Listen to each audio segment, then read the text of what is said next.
So yeah, doing that, just keeping that mindset, keep it simple. Hmm. Don't try to get into the active management too much.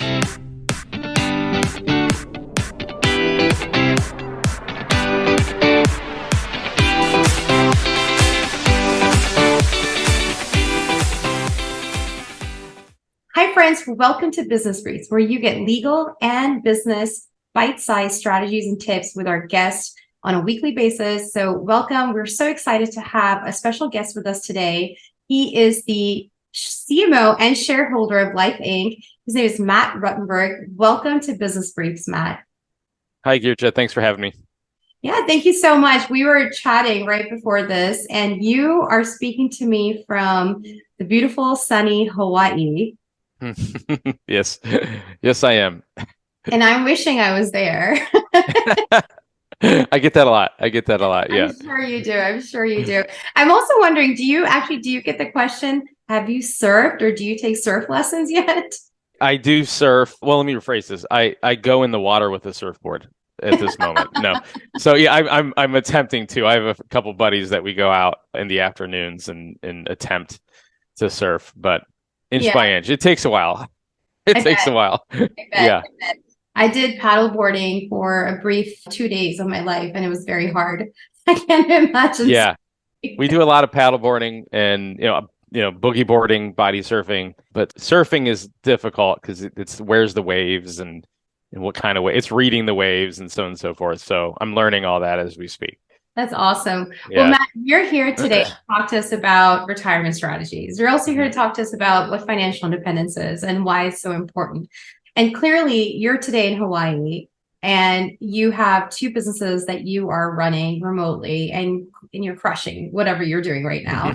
So, what are the secrets? Tell us what you do and what are these secrets? Oh, geez. Yeah. Okay. So, well, first of all, financial independence, the definition of that is basically having enough assets to not rely on other people, whether that's income, job, anything like that. You're relying on your own assets. So I think ultimately we're all working towards that goal. There's a big, I guess, movement or community called the FIRE community, which is financial independent retire early. I personally have no interest in the retire early part of it. I like working. I love running businesses but the financial independence is something that we're all, whether it's through gathering assets, through savings, for real estate, whatever you're doing, sometimes, creating a business, you are relying on your own business, but that is yourself. So if you have that passive or you have people running the businesses for you, that's considered part of financial independence. But yeah, I mean, having really set goals, we were talking before on having very defined dollar goals and how much is it going to cost. We did this, my wife and I, years ago. We created a list of what we want to do to move here and what we need to do to get here. So that was, what is the monthly budget? Cost of living here is awful. How much is it going to cost to move? What's the shipping costs? And here's our timeline. And as I mentioned before, we ironically or whatever it was, a couple years later, we moved on the exact date from that plan we put together 3 or 4 years ago. So it worked. We put that piece of paper away, didn't look at it until we were packing to move, and it helped very much so. So just having a set goals and keeping up with them and keeping track with them, that's the biggest key. And then not over the whole point of financial independence is not overspending. Live within your means, live well below your means. The goal is ultimately to save 40, 50, 60% of your income is the goal. And that's to retire early. If you're just trying to do a long-term financial independent goal, you don't need to get to that degree, but having some numbers put aside and understanding what your goals are, that's the biggest piece. That's the biggest piece. And I also think the hardest piece. I Yeah, mean, it's not fun. yeah. It's not that fun to just jot down numbers and think about 10, 15, 20 years down the road and not just think about what's going on today. That's the thing. But it doesn't take that long. It's just a couple hours a year to take a Yeah. look at it if you look at it that way. And I don't know if you'll be able to answer this, but I also feel like it's a hard conversation to have sometimes with your spouse or with the family in general.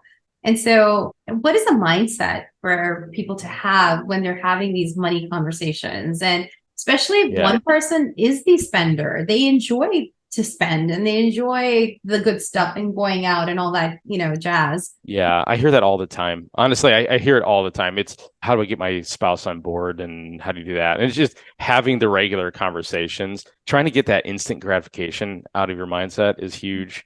It's inch by inch. So trying to come up with little small goals Mm-hmm. at a time.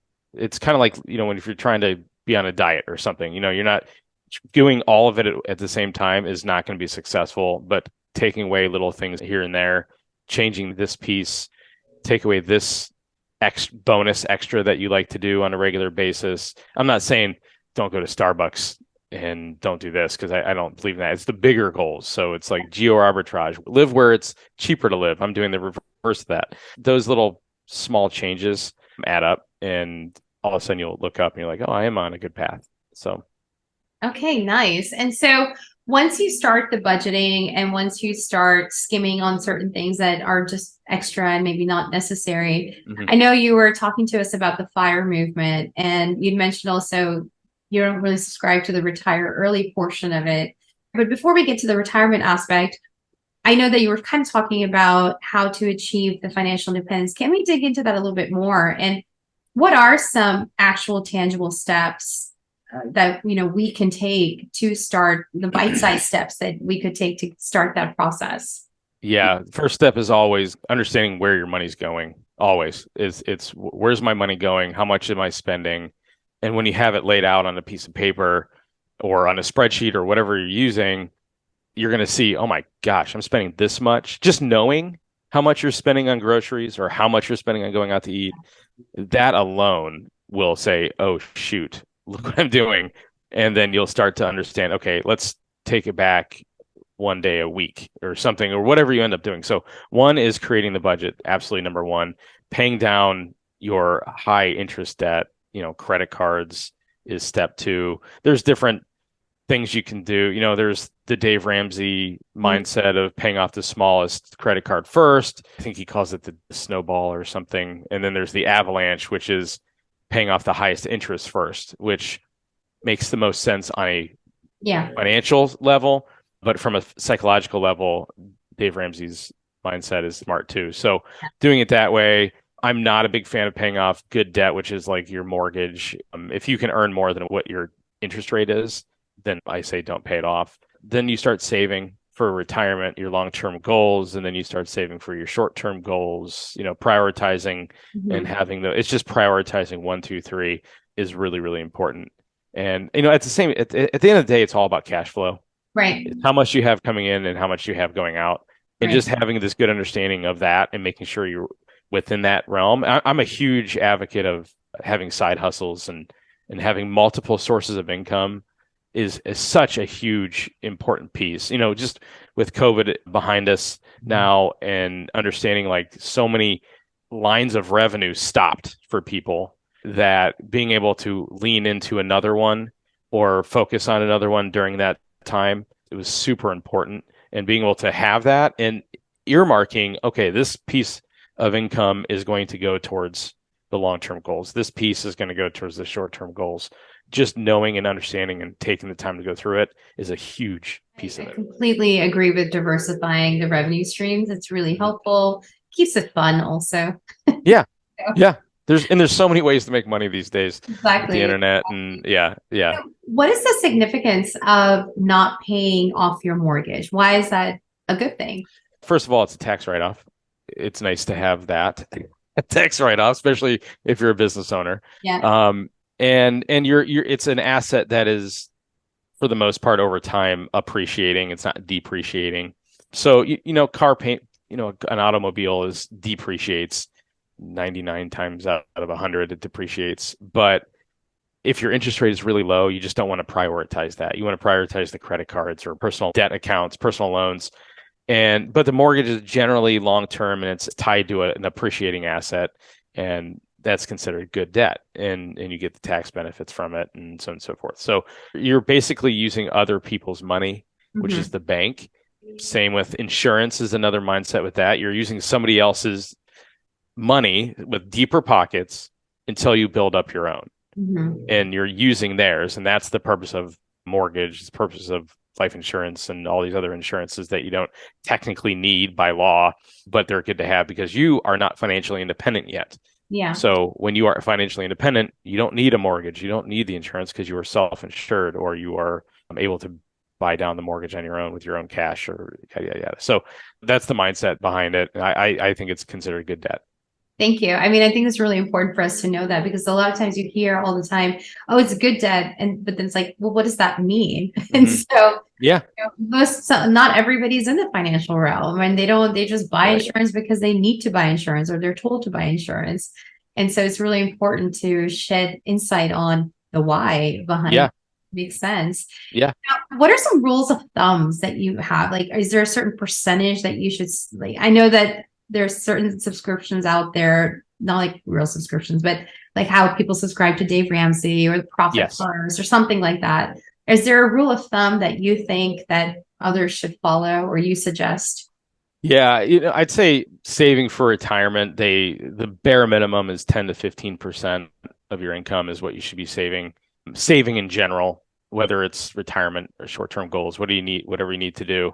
That's one. And then the financial independent number is another thing. It's like, what does that mean? What is my number? And that's a big part of the conversation that people ask about and have conversations of. And there's a couple of ways to do it. And this changes sometimes depending on like where we at with the economy and inflation. But right now it's still like the 4% rule or the 25 times rule is what is the first step of financial independence.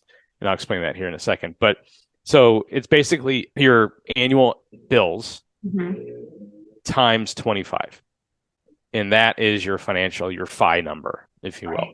Another way to look at it from the other side of it is 4% of X is how much you can rely on in retirement. So basically that's the easy calculation. So if your bills are $100,000 a year, just to keep it simple, you need $2.5 million to be able to pay for those bills. That's the mindset behind it.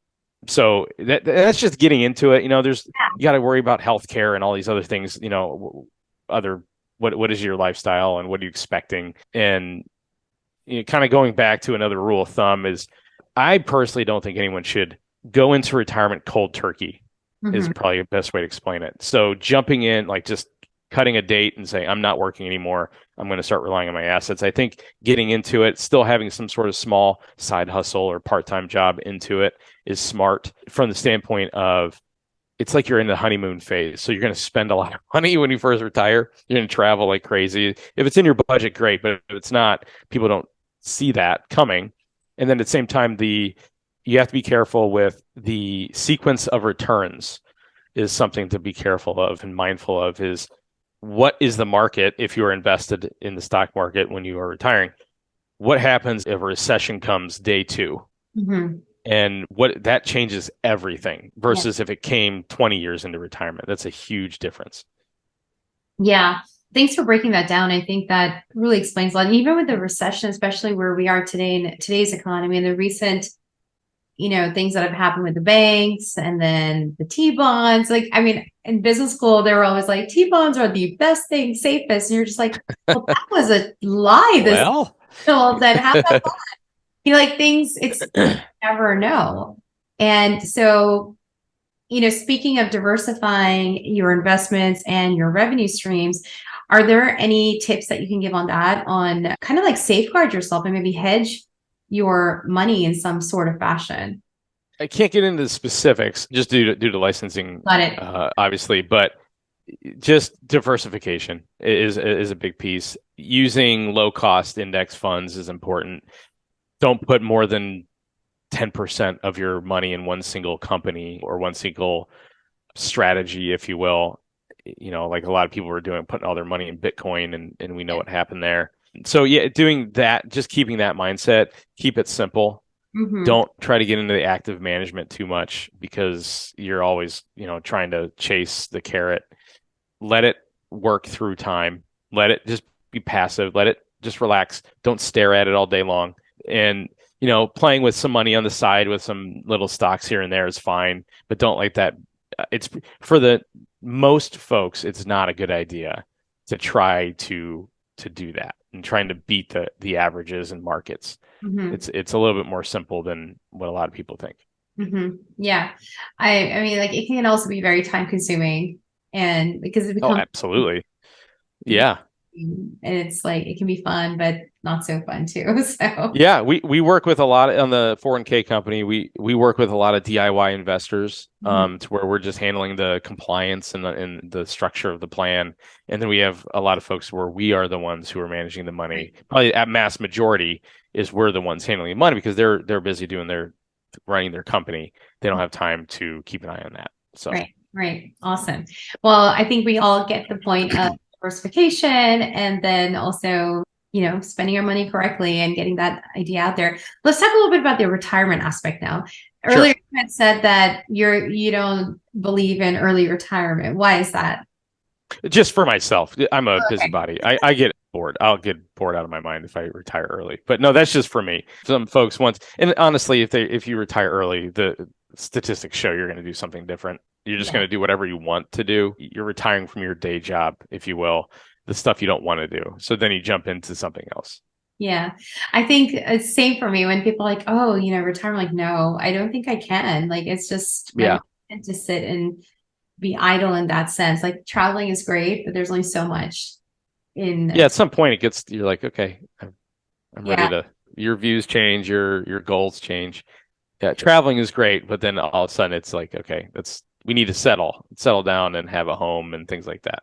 So tell me why is it important to have now we know why it's important to be financially independent, but why is it also important to have a retirement plan? And how do you help with that? from a business owner standpoint, I assume is what you're asking. Yeah. So when you're a business owner, there's ups and downs, obviously, right? But IRS code is geared towards the business owner. It really is, with all the different loopholes and write-offs and so on and so forth. And also with the retirement plan space. And when I say retirement plan, I don't mean your personal retirement plan. It's your 401k, your simple IRA, profit sharing, whatever it is. And we go into it, I'd say 9 out of 10 times when we speak to a business owner, they don't know where to begin. They don't know where to look because it's such a vast space. There's maybe a dozen different things you can do just in a plan space. And then within each one of those types of plans, there's different ways to mold it inside of that. So we break it down to two questions. The first question is, what's your priority? Is it for you to stockpile for your own retirement? Is it for your own taxes, which is kind of, I pair those two together? Or is it for you to recruit and retain employees, high quality employees, which is becoming a very important piece in the employee pool, setting yourself apart not only from your competition with clients or customers, but also from a employer standpoint. And that will lean us, or they'll narrow it down to maybe 2 or 3 different plans on each answer. Obviously, if you're a solo business owner, you don't have employees, we know the answer. It's for you and for your taxes, right? We don't have employees in that aspect. So we know that answer and it narrows it down for us. And then it's simply comes down to how much do you want to, or how much can you save right now? Mhm. And then that is the guts of the plan. Like, how do we design it? Is it a 401k, or is it a SEP IRA, or is it a simple IRA? And then how do we structure that if you have employees? There's so many nuances inside of it on how to design the plan. There's a lot of online companies now for everything, but even in the 401k industry.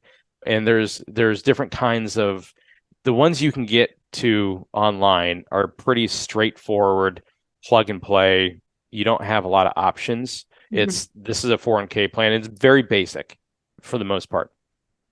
And then you can go in from the other side of it, where our company kind of gets involved, and we're an administrator of 401k plans, and we create them a little bit more custom.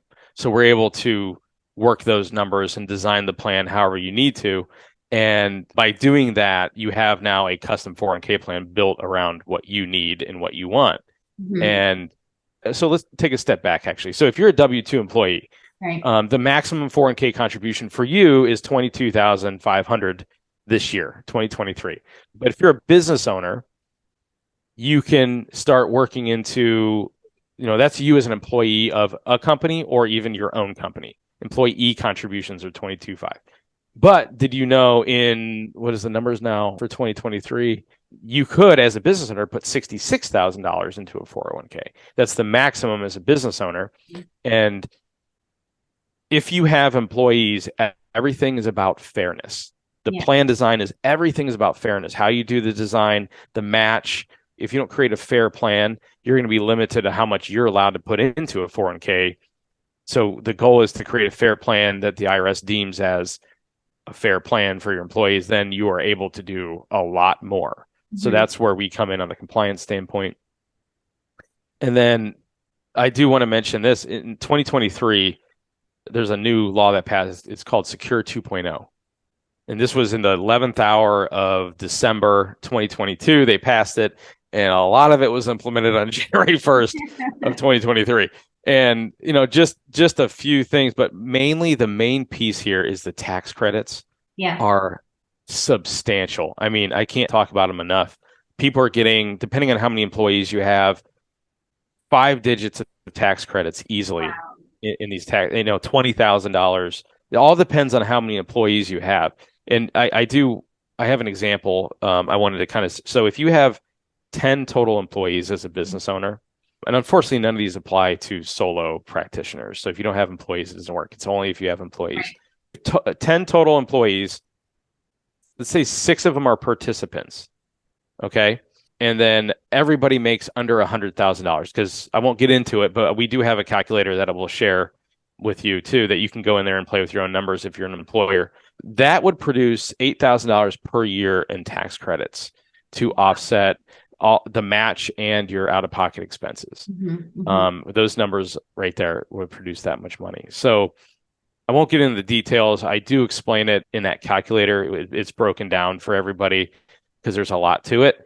But that's huge. That's a big piece, and you can kind of see where the government and the IRS are putting their money. They need people to save money for retirement, Right. and that's why this came out. Yeah, and there's a number of other changes to the Secure 2.0. A lot of neat stuff in there.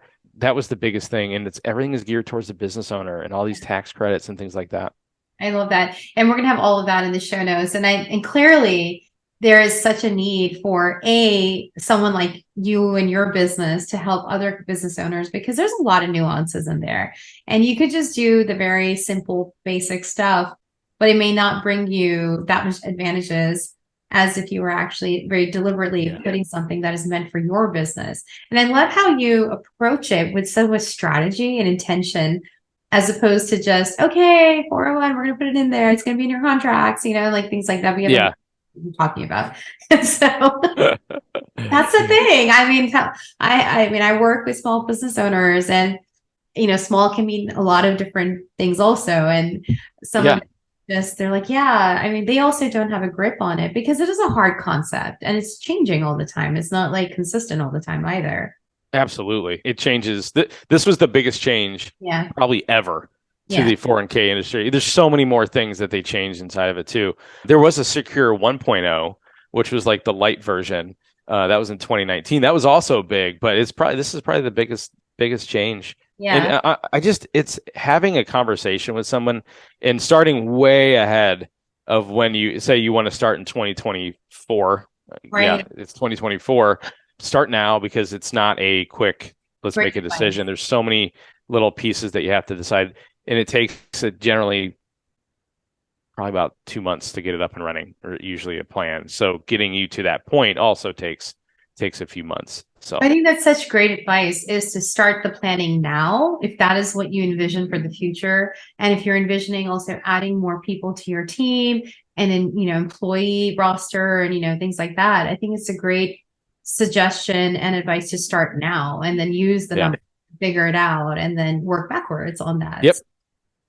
Absolutely. That's awesome. I personally have gotten some great advice from you, and your wisdom is next level. Thank you for I appreciate that. So much insight and in a very digestible way. It's not just like, okay, what did you just say? Can you, because, I mean, like not everybody, if you're in that space, you speak the lingo and you understand the lingo easy. Yeah.